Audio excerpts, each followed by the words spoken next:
Water. Arrernte Kngwarraye. Then Shirley. Then Beth Sometimes. Only Amelia one kan lihat nama. One jadi people kan. Church apa kan. Anak church apa nama lihat. On lihat yang ada Central Australia ni. Mparntwe, Alice Springs. Kalau I like to rephrase that in English. Hello, my name is Amelia Kngwarraye. This is my little sister Shirley, and also a lady that I work with, Beth.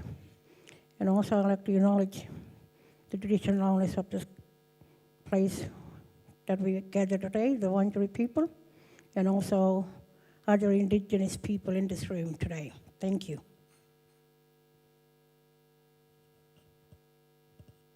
Arrernte Shirley, Arrernte person, and schooling worker, and also Apmere Angkentye-kenhe worker. Well, I just turned and said in language, my name is Shirley, and I'm an Arrernte speaker, and then also I'm a school teacher and also poet person, and I work with Apmere Angkentye-kenhe with Beth and my sister Amelia, and I'm a bit nervous, but it's good to come to share our knowledge to all these guys. Kala. Hi, I'm Beth. So we're here to share a little bit about the project that we work on together called Apmere Angkentye-kenhe. And Apmere Angkentye-kenhe takes place in that yellow shed there in Alice Springs in Mparntwe, right in Tarunampupa in the middle of town. So just to give I'll hand over to you guys to explain more about it, but to give a little background, that project sort of came about when I was asking Arrernte people about an idea that I had around making a work around language. And like, I'm an artist, and I was thinking about making a project around language, and that was sort of going to be about multiple languages, but Arrernte people like Amelia and another woman who works on the project, Loli, said, yeah, but we don't even have a place for Arrernte right here in Mparntwe in Arrernte country. So then the project really changed direction and became really just about Arrernte language. So as you know, has been discussed, we live in a colonised country where English and white-fellow culture has really taken over. So a lot of the work that happens in Alice Springs is sort of about training Aboriginal people to live better in that culture, but this little Apmere is more maybe training non-Arrernte people about living on Arrernte country. Because that's the place that we set up, as you can see on the screen there. This is right in, like Beth said, it's right in middle town, and because it's mainly about teaching, non-Indigenous mob, what, language they can speak, but other mob are speaking their other languages, but not Arrernte, because as you know, Arrernte is really hard to speak and also write. So we started up that place, and it's mainly we used to do is myself and a couple other ladies used to do a session with the 30-word, challenge and all this that was happening, the sessions there, and it's mainly for those workers in the government sector, to come in when they have their lunch break, so they can learn just one phrase of, word in Arrernte, and which is good, and everybody really enjoyed it, So every person that I used to meet, that I used to teach, used to, say a little thing about, word in Arrernte, and which is really good. And they say, oh, Amelia, I'm still learning, which is really good, and it's really helpful to see that, that non-Indigenous people are learning our language. Because learn their language, this one I'm speaking, And it was really hard for me too to, learn English, because English is right there language for us, because we speak 6 or 7 languages as well. So being English is like a universal language, And I went to school in Melbourne, Bayside. So if you more live at Bayside, Sandringham, that's where I went, done my schooling there. And it was really great to learn English, And so then when Beth came and approached me and my cousin, and I said, why not? They got to learn our own language, Central Australian language, right in the middle of the heart of Australia, Mparntwe.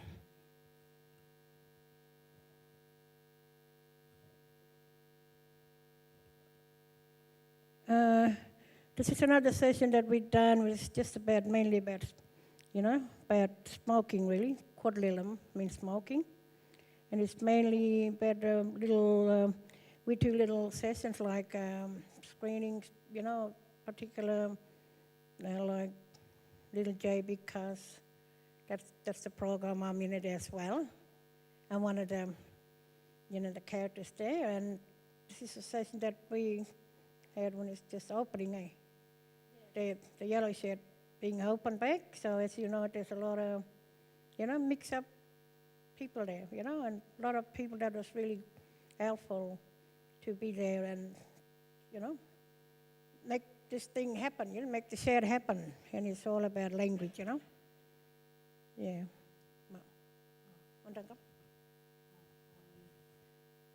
We thought that we'd play some of the sound work that we make as part of the project for you to listen to. So one of the things we created in the first year in 2017 was a walking tour that starts there at the shed and takes you around a little area of the CBD, and it's about teaching directions in Arrernte and also other words and things you see that are important as you go around. So maybe if the sound guy wants to play that woman in the middle. I'm going to be your teacher today. A young away, I'm going to call Jalantachak. What means hello. A younger means me. And away means listen.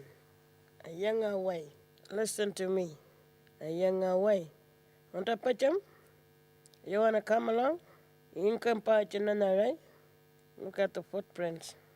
Okay, let's go. So every time you hear me say, Irlpme, that means we gotta keep walking. We'll keep walking on this road. Kngwarraye means road. Nandala means here. On this, on this road. Inkampach Arpanagarai, look out for another footprint. Tep Mapakawai, listen up with the birds.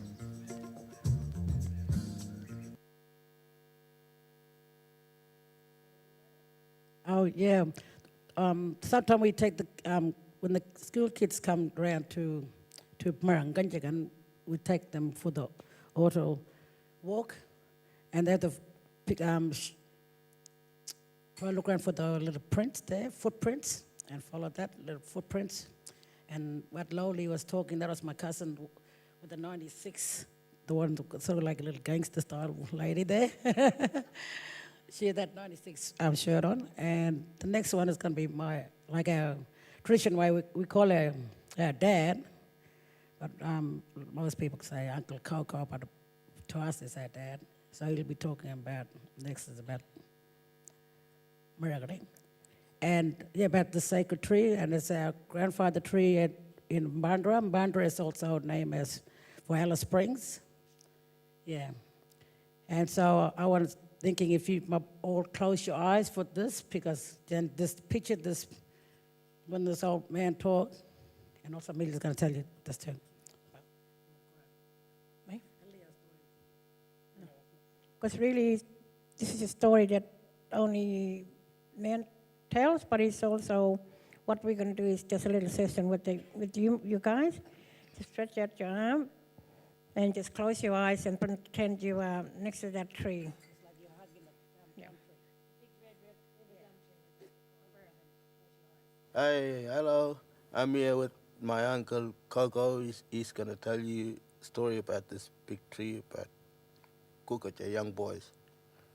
Nana Angama, and Kngwarraye, putting in the Linear, my husband town Bubralki, in Doral. And then I came in the Chorala, Arjanga alone Jalapay.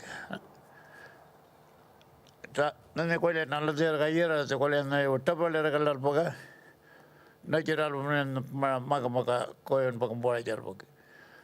And Kngwarraye Mobilian, Arrernte can smile, Jimachin Arrernte Lagan. That tree here, what you see, that is Kngwarraye tree. That's them Kngwarraye now, one of them. Because I'm quoting what I'm talking here for you guys. That's a Kngwarraye tree, so be careful and just look at it right there. That Kngwarraye, the uninitiated young men that travel from coast of South Australia, all through Australia right up to Darwin. But this other mob turned back. They went back to my grandfather's, and they stopped there at a few places in Alice Springs before they made sacred site at Kngwarraye. There's a pine gap there. That's what it is, that story about them trees there. Kngwarraye trees. Ambamahap. Young uninitiated men and women and kids all went up north, but these mob turned back. My grandfathers and the mob turned back, but the others kept on traveling right up to Kngwarraye Island. That's where they ended up. That's where they are today. As you all know, when you're in Alice Springs, you've got to have respect for this country. It's Arrernte country, and every Arrernte that belong to here own this place. They're dreaming in the country and all that, what it means. You've got to ask and be careful and just look after the place and, be proud of yourself, not to wreck, not to burn things down, not to do damage on the countryside. Have respect and look after the place. This is Central Australia with that many dreamings and that many traditional owners here. But all Arrernte mob, the center. Just have to look after the place. That's it. Hey, what a Nana young lovely and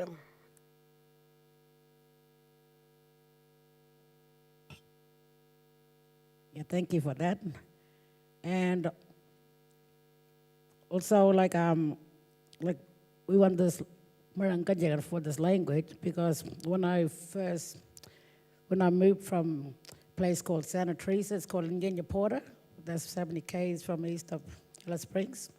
When I first came, I'd probably been 8 years old, and I learned when I was 8 to speak English because I was a fluent Arrernte speaker.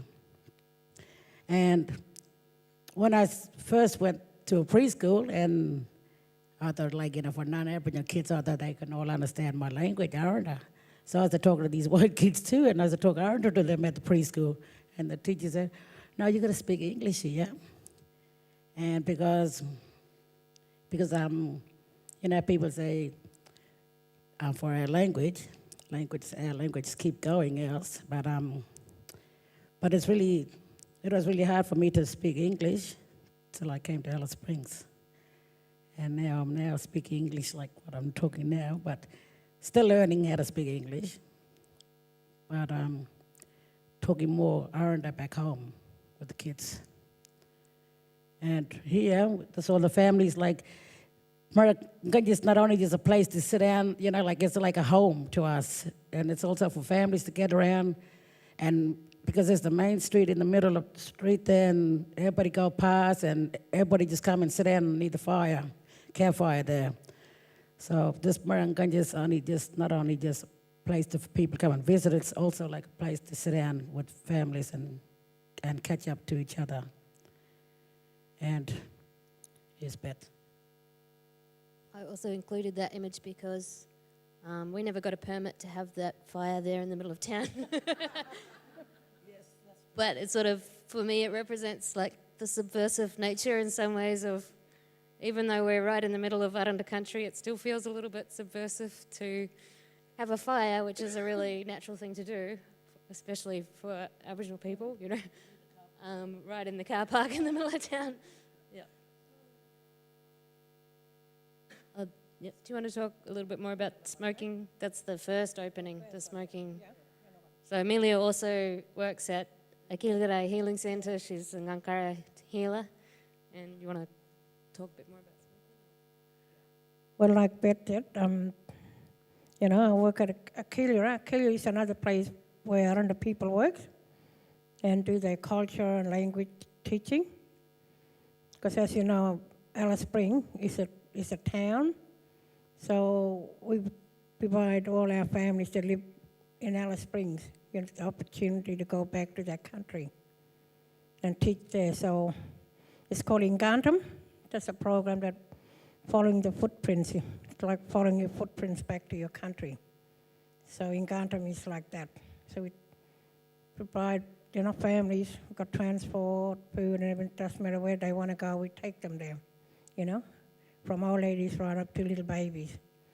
And in that session we do learning, you know, like for Arrernte, the trees and, you know, the trees we see around you is not just a tree. Those trees got names.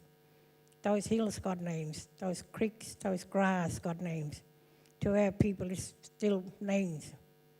As I'm quite aware, I see a lot of Indigenous people in this room, and they got, you know, names for their trees and rocks and what water is, where to find water. It's still happening, you know, to our mob. Still doing it in the 20th century, still doing that. So, you know, they haven't forgot their language. Like the first session, this program we had is, you know, that's still we're still reviving and doing all that. You know, teaching it to our kids, making sure those languages are still strong and it not being broken down by the white system, you know, because like in NT, like, as you know, there's, like our uncle was saying, there's a lot of suicide things. There's a lot of young kids in juveniles, you know. Because of what? Because sometimes they get bored in a township like Alice Springs, you know. As you know, Alice Springs, you know, like, there's a lot of crime things there, but it's really not. Those things were brought up by a non-Indigenous mob into that community, you know, working around our kids' minds and stuff. That's the reason why I got this program in Ngwarraye, to take our kids back and revive who they really are, you know, strong First Nation people.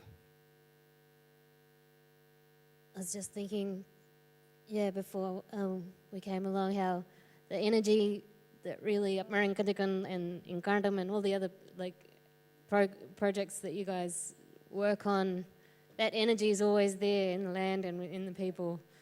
And it's been interesting living in Alice Springs and like noticing and thinking about the history of what's been supported by governments, and you will have all heard of the intervention and the kind of increasing bureaucratization of organisations that's made it, I think, really hard for like languages haven't been supported as much as maybe they were, and maybe Kngwarraye Green knows more about this history than I do, but and you've lived it, you know, but that I don't think as much support is being given as it was back in the 70s and 80s, and that those heydays of a lot of organisations starting. And so this project's great, but it's really the same energy that's get supported and not supported over the years in different ways, but yeah.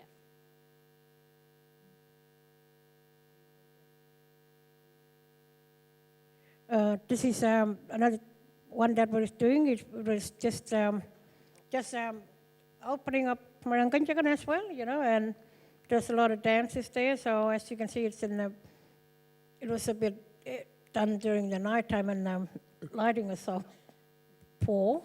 I mean, in that you can see there's some of the dances, and it's really good. And also this is Beth, myself, and my cousin and my partner, just working on some, you want to do? I think we were working on 30 phrases there. Yeah, 30 phrases, to write in sentence, So the first year of the project, we did 50 words everyone living in Mparntwe should know in Arrernte.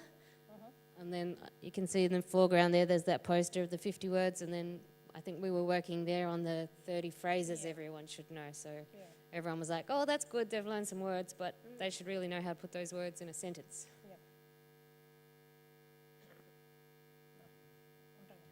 And also we go to the, like, Apmere Angkentye goes to see families in their homelands.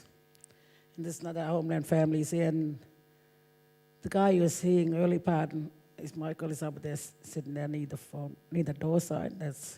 He was talking to the old Coco early part.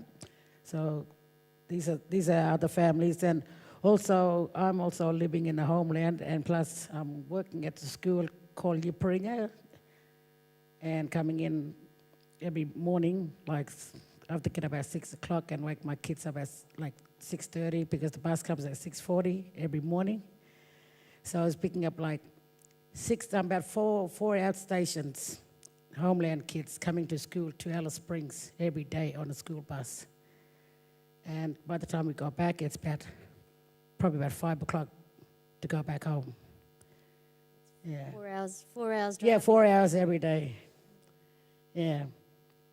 But the kids love living at station anyway, and that's me they're talking there. This is our little language lunchtime, when we have a little lunch language class. And that's for the 50-word phrases and all that. So we did a 50-word challenge. So Challenge words, down and people would listen out who was pronouncing things the best, who's remembering words.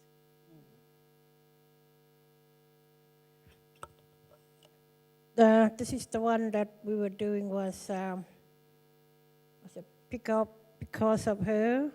We can, it was this was just in the evening, so these are all the young ladies that we got and young men to talk about their grandmothers or their aunties or their moms, because it's,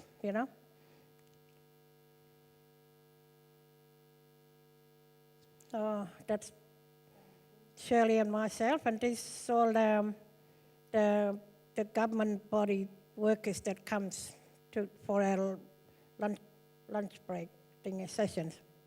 One of the new ideas that we're working on this year, might be for next year now, but is to invite groups like the security companies that work in Alice Springs, which they don't really have much training, or it doesn't feel like, from what you guys say, it doesn't feel like they have much training in where they are. A lot of them are migrants who come to live in Alice Springs, and then they get jobs working for security companies, and then they're in the public spaces of Alice Springs enforcing basically white-fella law onto, people that are in the middle of town, and that can be really violent and... Yeah, because that's another session that we're going to do lesson with, like Beth said, the security, persons there, and also we're trying to do with the police as well, bit like a cultural awareness program with them for both of those, sectors, like the security mob and the police. Because as you know, there's a lot of young police that goes off from interstate, and doesn't really know how to approach an elder person, and how to talk to them. Yes, that's the one we're going to do, like cultural awareness, thing with them. Like that story I was telling you guys on the way here about in Adelaide, an old man from the APY lands was living down in Adelaide, and the police busted into his house and said, "Look, this old man here is chewing marijuana."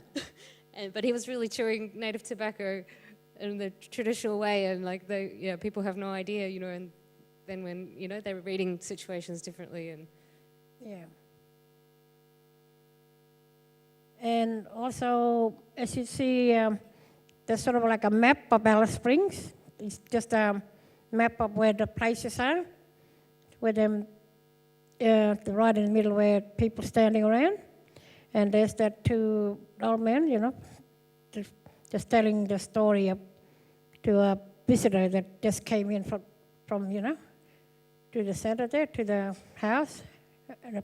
And also when you press the button, because and it just tells you in the word of that place in Arrernte. Like Kulpatagam, you know, like that, and yeah, that's answer kill. And Kngwarraye means, you know, like the what do you call it? Ulabakwi. Kngwarraye thing, and that is the gap when you go into the center of Alice Springs, you know. So there's certain places around Alice Springs that still, you know, but some of them are sacred and some of them is not. So, you know, it's just to be aware when you're in Alice Springs. Those are some of the places that you probably will see. Yeah, that map I reckon it's good, like a little tool for social learning, because you don't know who's going to walk into the shed any day. Could be some old Arrernte men, and these were, I think, like young people doing a Kngwarraye journalism training day or something, and they were walking past and coming in, and you just get different combinations of people, and they've got something they can touch and press and listen to that helps them talk about, you know, they're talking about names, but what I've often say to people about this project is like, we're talking about language and learning language, but sometimes we're sort of secretly talking about power, you know, and who's being valued on country, and that kind of gives this other way to talk about it that's easier in a way than talking directly about power. Yeah.